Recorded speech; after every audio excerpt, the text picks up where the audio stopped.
Assalamualaikum warahmatullahi wabarakatuh. Di sini saya Nur Abdullah Akbar dari kelas 3C Farmasi dengan NIM 311181114. Di sini saya akan membahas mengenai evaluasi granul. Yang pertama, definisi granulasi. Granulasi ini adalah pembentukan partikel-partikel besar dengan mekanisme pengikatan tertentu. Granul dapat diproses lebih lanjut menjadi bentuk sediaan granul terbagi, kapsul, ataupun tablet. Granulasi merupakan proses pembesaran ukuran serbuk, di mana suatu campuran serbuk itu yang mempunyai dava kohesi lebih kecil dirubah menjadi ukuran partikel yang lebih besar. Granulasi dimulai dengan pencampuran bahan aktif yang diperlukan sehingga dicapai suatu bentuk bahan aktif melalui proses campuran. Di sana ada gambar proses dari granulasi tersebut.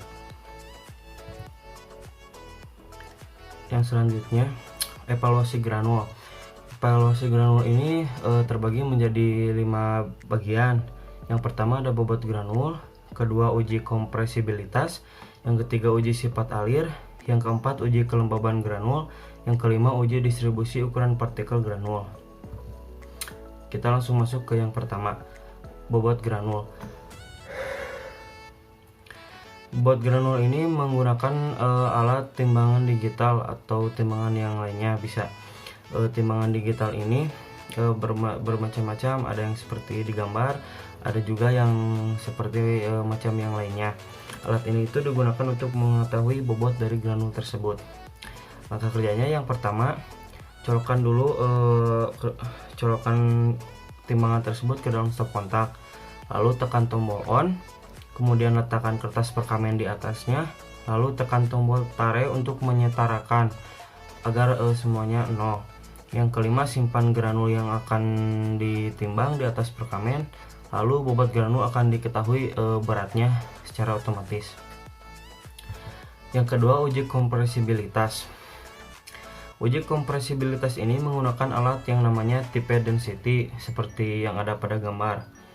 Langkah kerjanya itu yaitu yang pertama, nyalakan terlebih dahulu. Yang kedua, kemudian restart terlebih dahulu. Atur tuh berapa ketekunan yang akan dilakukan dalam pengujian kali ini. Karena diisi menggunakan 500 kali ketukan, maka ia melakukannya dengan settingan 500 kali ketukan. Begitupun seterusnya.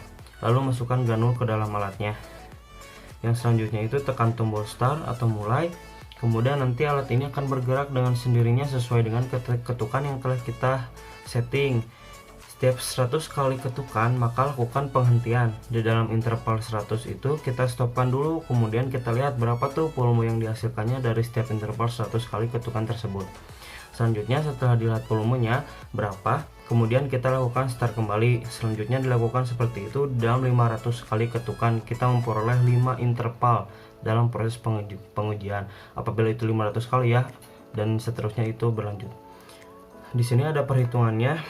KP sama dengan VO dikurangi VN per VO dikali 100%, dimana KP itu merupakan persen kompresibilitas, VO itu merupakan volume awal, dan VN itu merupakan volume pada jumlah ketukan yang kita uji ya. Begitu kalau untuk rumusnya, perhitungannya. Lanjut yang ketiga, yaitu uji sifat alir. Uji sifat alir ini menggunakan alat yang bernama flowability tester. Apa alat itu? Alat ini itu digunakan untuk mengetahui sifat alir dari suatu granul, dan kita perlu memerlukan stopwatch tuh atau alat ukur waktu, karena pada pengujian ini sifat alir menggunakan ukurannya waktu. Langkah kerjanya yang pertama, kita harus pastikan terlebih dahulu tuh penutupan granul benar-benar secara tertutup maksimal. Setelah itu yakinkan agar itu dapat tertutup maksimal, kita masukkan granul tuh ke dalam corong. Jika granul sudah dimasukkan semuanya, maka kita mulai membuka tutup penutupnya, dan jangan lupa nyalakan stopwatch secara bersamaan. Jadi harus bersamaan, harus bareng itu.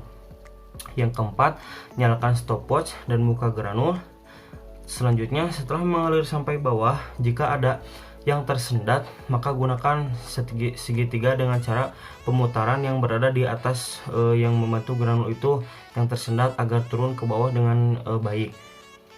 Yang selanjutnya, setelah habis semuanya granul jatuh ke bawah, maka matikan stopwatch yang tadi dinyalakan, dan kita bisa menghitung tuh waktu yang sifat alirnya itu berapa. Yang selanjutnya, uji kelembaban. Uji kelembaban ini menggunakan alat yang bernama moisture balance. Alat ini itu digunakan untuk mengukur kadar air dari suatu granul, atau sering juga disebut dengan uji kelembaban. Langkah kerjanya cukup simpel. Yang pertama, alat ini dibuka terlebih dahulu, kemudian masukkan tuh granul seujung spatel ke dalam alat ini secara pelan, lalu tutup kembali sampai berbunyi suara tit. Kita bisa lihat tuh kadar air dari sebuah granul tersebut, kita langsung dapat mengetahuinya. Yang terakhir, ada uji distribusi ukuran partikel. Pengujian kali ini menggunakan alat yang namanya shape shakers. Alat ini itu digunakan untuk menghomogenkan ukuran dari semua granul. Alat ini itu terdapat dari 5 mesh ya. Yang pertama itu mesh nomor 14, selanjutnya nomor 16, selanjutnya nomor 45, selanjutnya nomor 60, dan yang terakhir adalah mesh nomor 100. Kerjanya seperti mengayak pada umumnya ya. Granul itu dimasukkan dulu ke mesh yang paling besar, yaitu nomor 14. Kemudian ditutup tuh, dan tombol start ditekan, lalu tekan tombol stop apabila semua granul sudah tersaring atau sudah selesai. Sekian penjelasan dari evaluasi granul yang dapat saya sampaikan. Terima kasih atas perhatian rekan-rekan semua. Mohon maaf apabila ada kesalahan. Wassalamualaikum warahmatullahi wabarakatuh.